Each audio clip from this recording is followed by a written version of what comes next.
ಹಿಂದೂ ಬಾಂಧವರು ನಾವೆಲ್ಲ ಏನಿದ್ವಿ ನಾವೆಲ್ಲರೂ ಕೂಡ ಗಣೇಶ ಹಬ್ಬವನ್ನು ಆಚರಿಸಿದ್ರೆ ಅದೇ ತರ ಈದ್ ಮಿಲಾದ್ ಹಬ್ಬವನ್ನ ನಮ್ಮ ಮುಸ್ಲಿಂ ಬಾಂಧವರು ಆಚರಿಸ್ತಾರೆ. ಸೊ ನಂಬಿಕೆಗಳು ಬೇರೆ ಬೇರೆ ಇದ್ರು ಕೂಡ ಭಗವಂತ ಎಲ್ಲರೂ ಕೂಡ ಭಗವಂತನ ಪ್ರಾರ್ಥನೆ ಮಾಡೋ ರೀತಿ ಬೇರೆ ಇರ್ಬೋದು.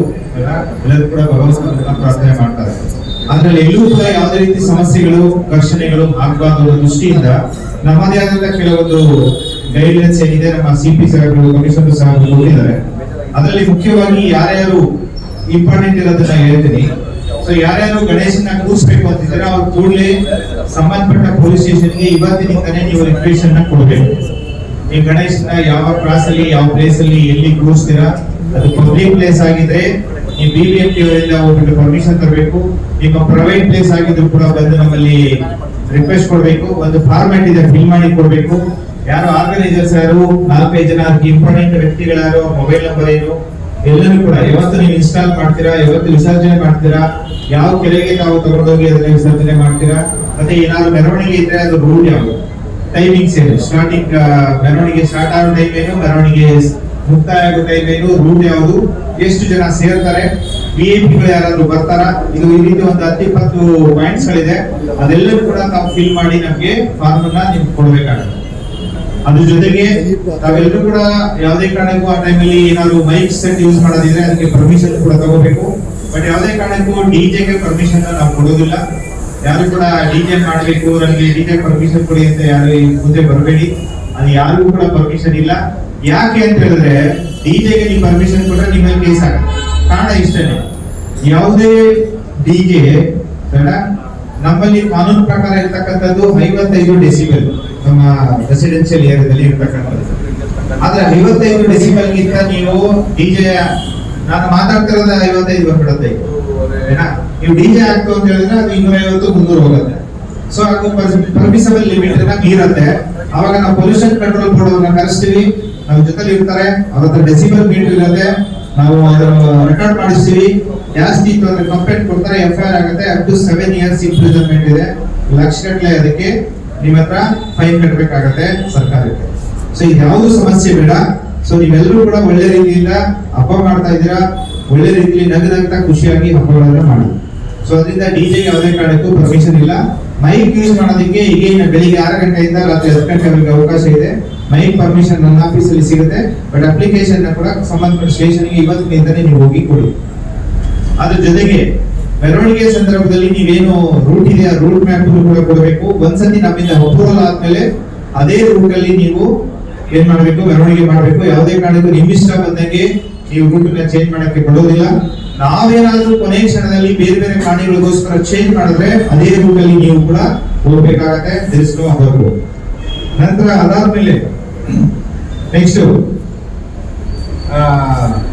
ನೀವು ಯಾರ್ಯಾರು ಸಂಘಟಕರು ಇರ್ತೀರಾ ಅವರೆಲ್ಲರೂ ಕೂಡ ನಿಮ್ಮ ಏನು ಪೆಂಡಾಲ್ ಇರುತ್ತೆ, ಗಣೇಶ ಪೆಂಡಾಲ್ ಹತ್ರ ಕನಿಷ್ಠ 4-5 CCTVಗಳನ್ನ ನೀವು ಹಾಕ್ಸ್ಕೊಳ್ಬೇಕು. 24/7 ಅದು CCTV ಆನ್ ಇರಬೇಕು, ಪವರ್ ಆನ್ ಇರಬೇಕು. ಮತ್ತೆ ನಿಮ್ಮವರು ಡೇ ನೈಟ್ ಅಲ್ಲಿ ಗಣೇಶನ ನೋಡ್ಕೊಳ್ಳೋದಕ್ಕೋಸ್ಕರ, ಯಾಕೆಂದ್ರೆ ಎಲ್ಲರೂ ಕೂಡ ಕೆಟ್ಟವರಲ್ಲ. ಆದ್ರೆ ಯಾರೋ ಒಬ್ಬ ವ್ಯಕ್ತಿ ಒಂದು ಸಣ್ಣ ಕೆಟ್ಟ ಕೆಲಸ ಮಾಡಿದ್ರೆ ಇಡೀ ದೇಶಾದ್ಯಂತ ಅದು ಬೇರೆ ಬೇರೆ ರೀತಿಯ ಅವಕಾಶಗಳಿಗೆ ಅನುವು ಮಾಡ್ಕೊಳ್ಳೋದು. ಸೊ ಅದರಿಂದ ಒಂದು ಸಣ್ಣ ಕೆಟ್ಟ ಘಟನೆ ಕೂಡ ಆಗಬಾರ್ದು ಅಂದ್ರೆ ತಮ್ಮ ಗಣೇಶ ಪೆಂಡಾಲ್ ಗಳನ್ನ ನೋಡ್ಕೊಳ್ಳೋ ಜವಾಬ್ದಾರಿ ಅದು ತಾವು ವಾಲಂಟಿಯರ್ಸ್ ನೇಮಕ ಮಾಡಿಕೊಂಡು ಅವರಿಗೆ ಒಂದು ಸಪರೇಟ್ T-shirts ಅನ್ನ ಕೊಟ್ಕೊಂಡು ವಾಲಂಟಿಯರ್ಸ್ ಇಟ್ಕೊಂಡು ಡೇ ಮತ್ತೆ ನೈಟ್ ಆ ಗಣೇಶನ ಮೂರ್ತಿಯನ್ನ ಕಾಯುವಂತ ಕೆಲಸ ನಿಮ್ಗೆ ಆಗ್ಬೇಕು. ನಾವು ಕೂಡ ಅಲ್ಲಿ ನೀವು ಎಲ್ಲೆಲ್ಲಿ ಗಣೇಶ ಪೆಂಡಾಲ್ಗಳಿದೆ ಅಲ್ಲೆಲ್ಲ ನಾವೊಂದು ಬೀಟ್ ಬುಕ್ ಅಂತ ಇಡ್ತೀವಿ. ನಮ್ಮ ನೈಟ್ ಬೀಟ್ ಅಲ್ಲಿ ಇರ್ತಕ್ಕಂಥವ್ರು ಬಂದು ನೀವು ಮಲಗಿದ್ದೀರಾ ಇದ್ದೀರಾ ಇಲ್ವಾ ಅಂತ ಹೇಳಿ ಅಲ್ಲಿ ನಾವು ನಮ್ಮವರು ನೋಟ್ ಮಾಡ್ತಾರೆ. ಸೊ ನಮ್ ಕಡೆಯಿಂದ ನಾವೆಲ್ಲ ಪ್ರಿಕಾಷನ್ಸ್ ತಗೋತೀವಿ. ನೀವು ಕೂಡ ನಿಮ್ಮ ಗಣೇಶನ ಬಗ್ಗೆ ನೀವು ಕೂಡ ಅಷ್ಟೇ ಪ್ರಿಕಾಷನ್ಸ್ ತಗೋಬೇಕಾಗುತ್ತೆ. ಸೊ ಅದರಿಂದ ಎಲ್ಲರೂ ಕೂಡ ಇದನ್ನ ಲೆಕ್ಕ ಇಟ್ಕೊಳ್ಳಿ. CCTV ಹಾಕ್ಸ್ಬೇಕು, CCTV ರನ್ನಿಂಗ್ ಇರಬೇಕು, ಸಫಿಶಿಯಂಟ್ ಲೈಟ್ ಇರಬೇಕು. ನಿಮ್ಮ ವಾಲಂಟಿಯರ್ಸ್ ಅಲ್ಲಿ ಗಣೇಶನ ನೋಡ್ಕೊಳ್ಳೋದಕ್ಕೆ ನೀವು ಇರಬೇಕು. ಸೊ ಇಲ್ಲ ಅಂತ ಹೇಳಿದ್ರೆ ನೋಡಿ, ನಿಮ್ಗೆ ಯಾರ್ಯಾರು ಇರ್ತೀರಾ ಏನ್ ಅಂತ ನಿಮ್ಮ ಪರ್ಮಿಷನ್ ಟೈಮ್ಲೇ ಕೊಡ್ಬೇಕಾಗತ್ತೆ. ಇಲ್ಲ ಅಂದ್ರೆ ನೆಕ್ಸ್ಟ್ ಇಯರ್ ನಿಮ್ಮನ್ನ ಬ್ಲಾಕ್ ಲಿಸ್ಟ್ ಸೇರಿಸ್ತೀವಿ. ನೆಕ್ಸ್ಟ್ ಇಯರ್ ನೀವು ಪರ್ಮಿಷನ್ ಕೊಡಕ್ ಬಂದ್ರೆ ಯಾವುದೇ ಕಾರಣಕ್ಕೂ ಪರ್ಮಿಷನ್ ಕೊಡೋದಿಲ್ಲ.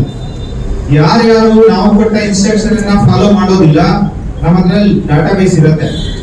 ನೆಕ್ಸ್ಟ್ ಇಯರ್ ನೀವು ಪರ್ಮಿಷನ್ ಅಪ್ಲೈ ಮಾಡಿದ್ರೆ ಸೊ ನಿಮ್ಗೆ ಯಾರಿಗೂ ಕೂಡ ಪರ್ಮಿಷನ್ ಕೊಡೋದಿಲ್ಲ. ದಯವಿಟ್ಟು ಇದನ್ನ ಅರ್ಥ ಮಾಡ್ಕೊಳ್ಳಿ. ಸೊ ಈಗ ನಿಮ್ಗೆ ಮೈಕ್ ಬಗ್ಗೆ ಹೇಳಿದೀನಿ, ನಂತರ ನಿಮ್ದು ರೂಟ್ ಬಗ್ಗೆ ಹೇಳಿದೀನಿ. ಮತ್ತೆ ಮೆರವಣಿಗೆ ಮಾಡೋ ಸಂದರ್ಭದಲ್ಲಿ ಸಂಬಂಧಪಟ್ಟ ಬೆಸ್ಕಾಂ ಅವರು ಮತ್ತೆ ಬಿಬಿಎಂಪಿ ಅವರು ರಿಕ್ವೆಸ್ಟ್ ಮಾಡೋದೇನಂದ್ರೆ, ನಾವೇನು ನಿಮ್ಗೆ ಇಂಥ ರೂಟ್ ಅಲ್ಲಿ ಮೆರವಣಿಗೆ ಹೋಗ್ತಾ ಇದೆ ಅಂದಾಗ ಆ ರೂಟ್ ಅಲ್ಲಿ ಏನಾದ್ರು ಎಲೆಕ್ಟ್ರಿಕ್ ಪೋಲ್ಗಳು ಲೈನ್ಗಳು ಏನಾದ್ರು ಕೆಳಗಡೆ ಜೋತ್ ಬಿದ್ದಿರೋದು ಅಥವಾ ಮೆರವಣಿಗೆಗೆ ಟಚ್ ಆಗುವಂತದ್ದು ಇತ್ತು ಅಂದ್ರೆ ದಯವಿಟ್ಟು ಅದನ್ನ ಸರಿ ಮಾಡಬೇಕು. ಯಾಕಂದ್ರೆ ಮೆರವಣಿಗೆಯಲ್ಲಿ ತುಂಬಾ ಸಾವಿರಾರು ಜನ ಇರ್ತಾರೆ, ಯಾರು ಕೂಡ ಯಾವುದೇ ಕರೆಂಟ್ ತಗಲಿ ಯಾವುದೇ ಅನಾಹುತ ಆಗೋದು ಬೇಡ. ಸೊ ನಾವು ಮುಂಚಿತವಾಗಿ ನಿಮ್ಗೆ ಒಂದು ಲೆಟರ್ ಹಾಕ್ತೀವಿ, ದಯವಿಟ್ಟು ಆ ಟೈಮಲ್ಲಿ ಏನಾದ್ರು ಹಳೆಯ ರಂಬೆಗಳು ಕೊಂಬೆಗಳು ಬೀಳೋ ಸ್ಥಿತಿ ಇದ್ರೆ ಅದನ್ನ ತೆಗಿಬೇಕು. ನಂತರ ಎಲೆಕ್ಟ್ರಿಕ್ ಪೋಲ್ಗಳು ಎಲೆಕ್ಟ್ರಿಕ್ ಲೈನ್ಗಳು ಏನಾದ್ರು ಟಚ್ ಆಗೋಂಗಿದ್ರೆ ಅದನ್ನ ಸರಿ ಮಾಡಬೇಕು.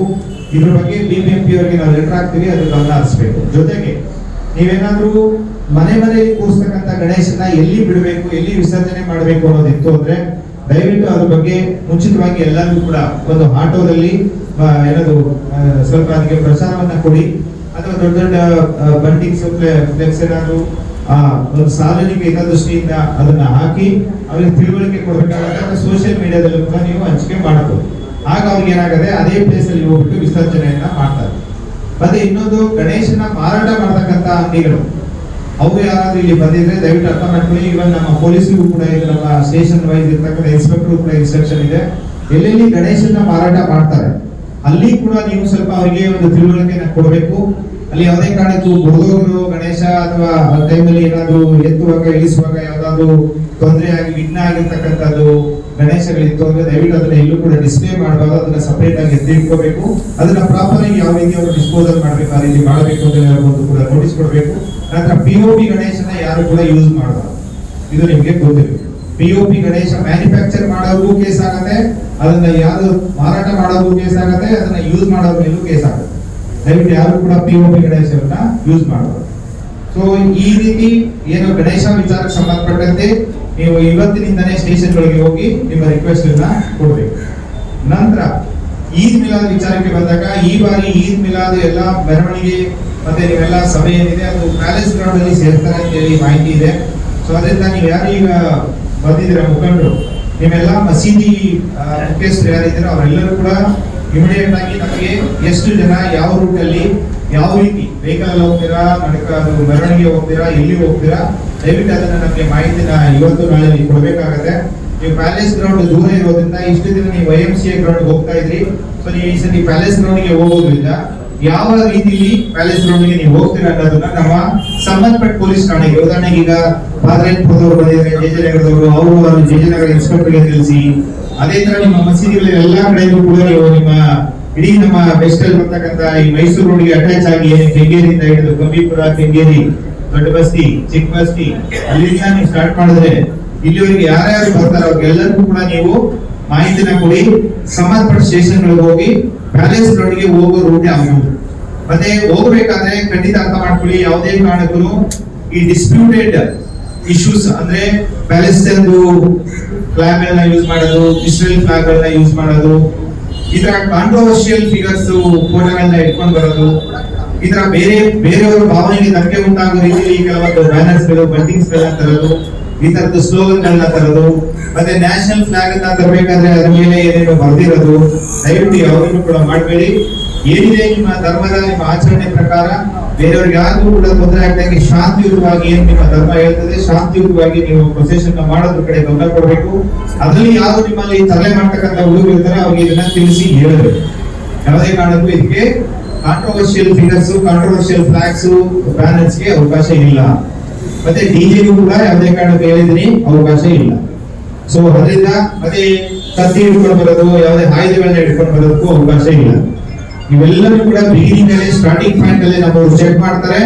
ಅದಕ್ಕೆ ನೀವೆಲ್ಲರೂ ಕೂಡ ಅದಕ್ಕೆ ಮುಂಚಿತವಾಗಿ ನಿಮ್ಮ ಸಂಬಂಧಪಟ್ಟ ಯಾರಿದೆ ಮಸೀದಿ ಮುಖಂಡರಿಗೆ, ನಿಮ್ಮ ಯುವಕರಿಗೆ ಎಲ್ಲರೂ ಕೂಡ ತಿಳಿಸಬೇಕು. ಸೊ ಅದರಿಂದ ಎಲ್ಲರೂ ಕೂಡ ಒಂದು ಒಳ್ಳೆ ರೀತಿಯಿಂದ ಪ್ರೀತಿ ವಿಶ್ವಾಸದಿಂದ ಎರಡು ಹಬ್ಬಗಳನ್ನ ಮುಗಿಸೋಣ. ಸೊ ಆ ಮುಖಾಂತರ ನಾವೆಲ್ಲರೂ ಕೂಡ ಜೊತೆಯಾಗಿ ನೆಮ್ಮದಿಯಾಗಿ ಈ ದೇಶವನ್ನ ಒಂದು ಶಾಂತಿಯುತ ರಾಷ್ಟ್ರವನ್ನಾಗಿ ಮಾಡೋದಕ್ಕೆ, ಗಟ್ಟಿಯಾಗಿ ಮಾಡೋದಕ್ಕೆ ನಾವೆಲ್ಲ ಶ್ರಮವನ್ನ ಹಾಕೋಣ. ನಾವಾಗಿ ನಾವು ಕಚ್ಚಾಡ್ಕೊಂಡು ಇದ್ರೆ ದೇಶ ಮುಂದುವರಿಯೋದಿಲ್ಲ.